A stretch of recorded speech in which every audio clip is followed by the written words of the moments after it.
इसका जवाब हीरा मानी ने कुछ यूं दिया कि तुझे तो कोई मुंह नहीं लगाता और ऋतिक रोशन ने तुझे सही लात मार के अपनी जिंदगी से निकाला था। अस्सलाम वालेकुम ख़वातीन हज़रात, मैं हूं आपका मेज़बान सुमैर। तो आज के नए प्रोग्राम में हम आपको खुशामदीद कहते हैं। दोस्तों, भारत अपनी हरकतों से बाज नहीं आया। रात के अंधेरे में मजलूम लोगों पर एक बार फिर से अटैक करने लग गया और बहुत सारे वो फनकार जो पहले नहीं बोल रहे थे, अब उन्होंने भी खरी खरी सुनानी शुरू कर दी। और बहुत सारे ऐसे फनकार जो खामोश थे सिर्फ इसलिए कि शायद उनको कहीं वहां पर काम ना करना पड़ जाए, और अब अपने पाकिस्तानियों पर इंडिया की बर्बरियत और जुल्म को देखकर वो बोल रहे हैं और खरी खरी सुना रहे हैं और बड़ा मजा आ रहा है। अब मैं आपको कुछ ऐसे फनकारों के बारे में बताऊंगा जिनके स्टेटमेंट, जिनकी पोस्ट को देखकर बहुत अच्छा लग रहा है, मजा आ रहा है। और बहुत सारे इंडियंस भी इत्तेफाक करेंगे कि जाहिर है जब आप लोग बाज नहीं आएंगे तो हमारे फनकार भी बाज नहीं आएंगे, कुछ ना कुछ आप लोगों को जरूर सुनाएंगे। सबसे पहले मैं बात करूंगा मीनाल खान की, जो कहती है कि इंडिया में मेरा अकाउंट अभी तक बैन नहीं है और इसलिए मुझे बहुत ज्यादा हेट कमेंट्स आ रहे हैं, लेकिन मुझे कोई फर्क नहीं पड़ता।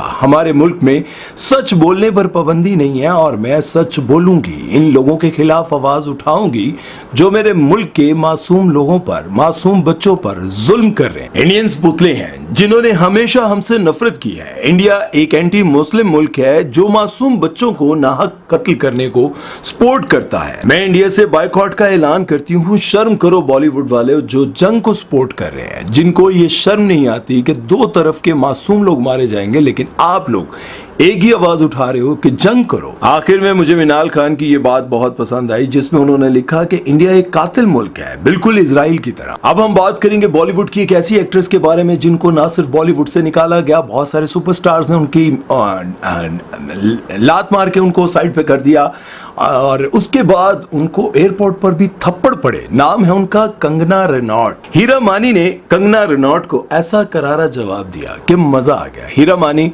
लव यू यार, बहुत कमाल आपने जवाब दिया। बॉलीवुड की नाकाम स्टार इश्क में नाकाम, मोहब्बत में नाकाम, काम में नाकाम, सियासत में नाकाम, जहां भी गई नाकाम, कंगना रनौत ने पाकिस्तान के बारे में ऐसा गंदा बयान दिया था, पूरा मुल्क दहशतगर्द है, सफाई हस्ती से मिटा देना चाहिए, इन कीड़े मकोड़ों को खत्म कर देना चाहिए। इसका जवाब हीरा मानी ने कुछ यूं दिया कि तुझे तो कोई मुंह नहीं लगाता और ऋतिक रोशन ने तुझे सही लात मार के अपनी जिंदगी से निकाला था। वाकई मजा आया था और तुझे तो कोई काम आम देता नहीं और ना ही तुझे कोई मुंह लगाता है, और इंडिया वाले तो तुझे देखना पसंद नहीं करते। और इसका सबूत आप लोगों ने पिछले दिनों एयरपोर्ट पर देख लिया था कि कंगना रनौत के साथ क्या किया था, रोती भी बाहर आई थी। हीरा मानी ने कहा कि कंगना रनौत रोना मत, क्योंकि हमारी फौज ने तुम्हारी बजा दी है। घंटी यार, क्या हो गया यार, वो उसका नाम हमने घंटी रखा हुआ है। हमारी फौज ने तुम्हारी बजा दी है और अब तुम रोना बंद करो। छिपकली कहीं की, मुझे समझ नहीं आता कि इनको छिपकली क्यों कहा जा रहा है। हमारी एक और आर्टिस्ट हैं, बहुत अच्छी होस्ट हैं, बहुत दिलेर हैं, जिनका नाम है मिशी खान। मिशी खान ने इनको आड़े हाथों लेते हुए बड़े करारे करारे जवाब दिए हैं। बल्कि जरा आप खुद ही सुन लें कि मिशी खान ने इनको किन अल्फाज में पुकारा है। हमें इतनी तमीज और तहजीब है कि हम मेहमानों के साथ वो नहीं करते जिस तरह तुम्हारी जैसी मेंटल वो करती है, इसलिए अपनी जुबान को लगाम दे के बात किया करो। पीछे कुत्ते भी भौंक रहे हैं तुम्हारी वाह वाह के लिए। पाकिस्तानी एक्ट्रेस मावरा हुसैन, जिन्होंने बॉलीवुड की फिल्म सनम तेरी कसम में काम किया था, उन्होंने इंडिया के खिलाफ ऐसा 2.5 किलो का आवाज उठाया कि उनके साथ काम करने वाले हीरो हर्षवर्धन राणे से बर्दाश्त ना हुआ, बल्कि वो उठे नहीं, उठ गए। और एक नाकाम आर्टिस्ट जिनको उस फिल्म के बाद कहीं पर काम नहीं मिला, कहीं पर किसी ने मुंह नहीं लगाया, वो कहने लगे कि अगर मेरे मुल्क के खिलाफ बकवास की तो मैं बर्दाश्त नहीं करूंगा। और सनम तेरी कसम पार्ट 2 बन रहा है और उसमें अगर मावरा हुसैन को कास्ट किया गया तो मैं इस फिल्म का अभी से बायकॉट करता हूं। अबे भाई, तुझे कास्ट कौन कर रहा है, पहले ये तो बता। सारी जिंदगी तेरी फिल्म वहां पर फ्लॉप रही, पाकिस्तान के सोशल मीडिया पर वो फिल्म हिट हुई, तब जाकर इंडिया में दोबारा से हिट हुई और अब जाकर लोग तुम्हें जानने लग गए और तुम कहते हो कि मैं दोबारा से उस फिल्म में काम नहीं करूंगा। पहले सोच तो ले, पूछ तो ले कि तुझे काम कोई दे रहा है कि नहीं। उस बेचारे का कहने का मतलब यह था कि अगर पार्ट 2 बना और उस फिल्म में दोबारा से मावरा हुसैन को काम दिया गया तो मैं उस फिल्म का हिस्सा नहीं बनूंगा। और ये मावरा हुसैन के लिए बहुत बड़ी इंसल्ट थी, क्योंकि अभी कुछ ही दिन पहले जब ये फिल्म सोशल मीडिया पर हिट हुई तो इसके पार्ट 2 के बनने की अफवाहें फैलने लगी। तो मावरा से पूछा गया कि अगर फिल्म पार्ट 2 बना, फिल्म का पार्ट 2 बना तो आप काम करेंगी? तो उन्होंने कहा कि हाँ जरूर करूंगी।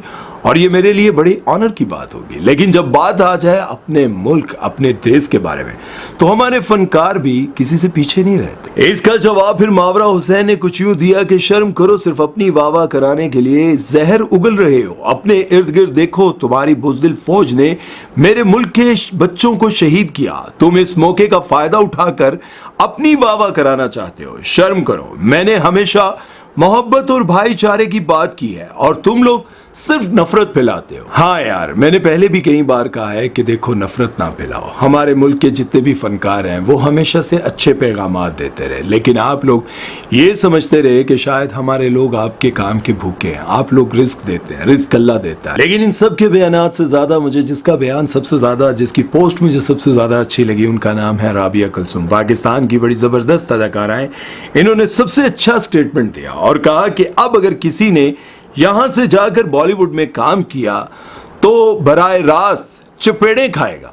समझ आ रही है आपको? उन्होंने कहा कि अब जो बंदा, जिनको इतनी ज्यादा इंसल्ट दी गई, इतनी ज्यादा जिल्लत दी गई और ये सुनना पड़ा कि इंडिया में आकर काम करते हैं, इंडिया में पैसों के लिए आते हैं, ये है वो है, इस तरह की बातें सुनने को जिन लोगों को मिली, अगर अब कोई इंडिया में गया बॉलीवुड में काम करने के लिए तो उनको बराए रास्त चपेड़े खानी पड़ेंगी। पहला टमाटर उनके मुंह पर मैं खुद मारूंगी, यानी कि जब वो काम करके पाकिस्तान वापस आएंगे तो उनके मुंह पर पहला गंदा टमाटर राबिया कुलसुम मारेंगे। और साथ में ये भी कहा कि अब किसी आर्टिस्ट ने ये बकवास की कि आर्टिस्ट की कोई सरहद नहीं होती, तो पार्लियामेंट में बिल पास करवाऊंगी कि पाकिस्तानी आर्टिस्ट इंडिया में जाकर काम ना करें। ये बात सच में पसंद आई, क्योंकि जब आपको किसी भी घर से एक बार नहीं कई बार निकाला जाए और बार बार आपकी इंसल्ट की जाए, आपको बेइज्जत किया जाए, तो वहां पर नहीं जाना चाहिए। आप अपनी आम जिंदगी में सोचें, आपको एक रिश्तेदार ठीक से मुंह ना लगाए, आपको चाय ना पूछे,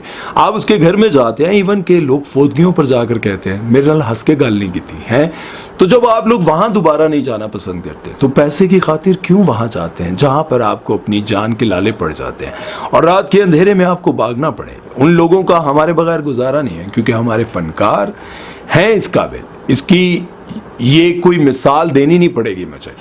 मैं बार बार बहुत सारी वीडियोस में ये बात कर चुका हूं। हमारे कॉमेडियन गए, कोई एक भी मैच वहां पर हार कर नहीं आए। जितने भी प्रोग्राम्स हुए, जितने भी रियलिटी शोज हुए, जितने भी चैलेंजेस हुए, वहां पर हमारे कॉमेडियंस जीत कर आए, हमारे सिंगर्स जीत कर आए और हमारे फनकार गुलकार जजेस की सीटों पर जाकर बैठ गए। तो वहां के लोगों को जेलसी तो होनी थी।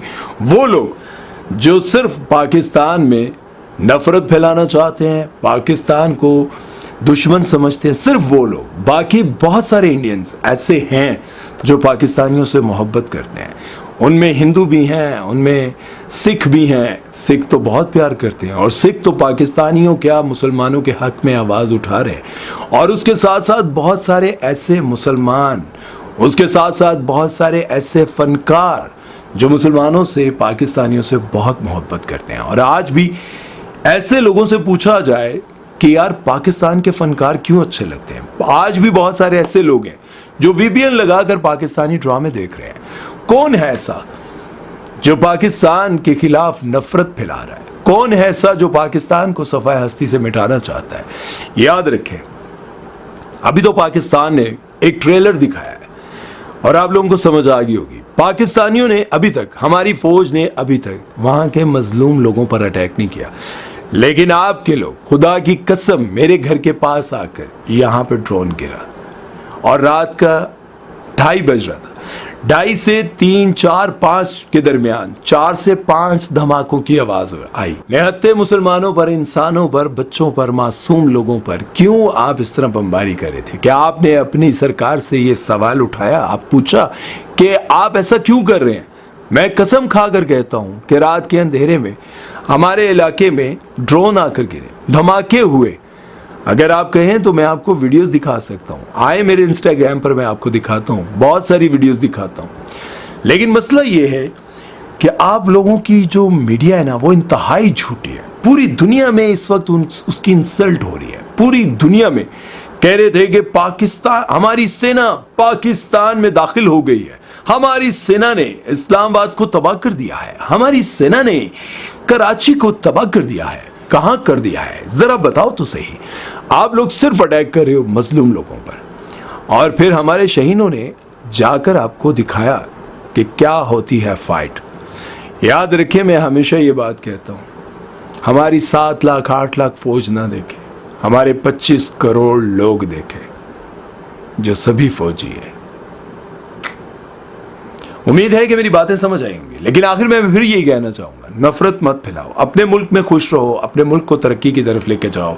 हम लोग अपने मुल्क पर तवज्जो दें, अपना अपना जियो यार, कोई जरूरत नहीं है। लेकिन जब आ जाओगे जंग पर तो फिर आ जाओ, कोई मसला नहीं, जो होगी तकी जाएगी। अपना ख्याल रखिएगा, दुआओं में याद रखिएगा।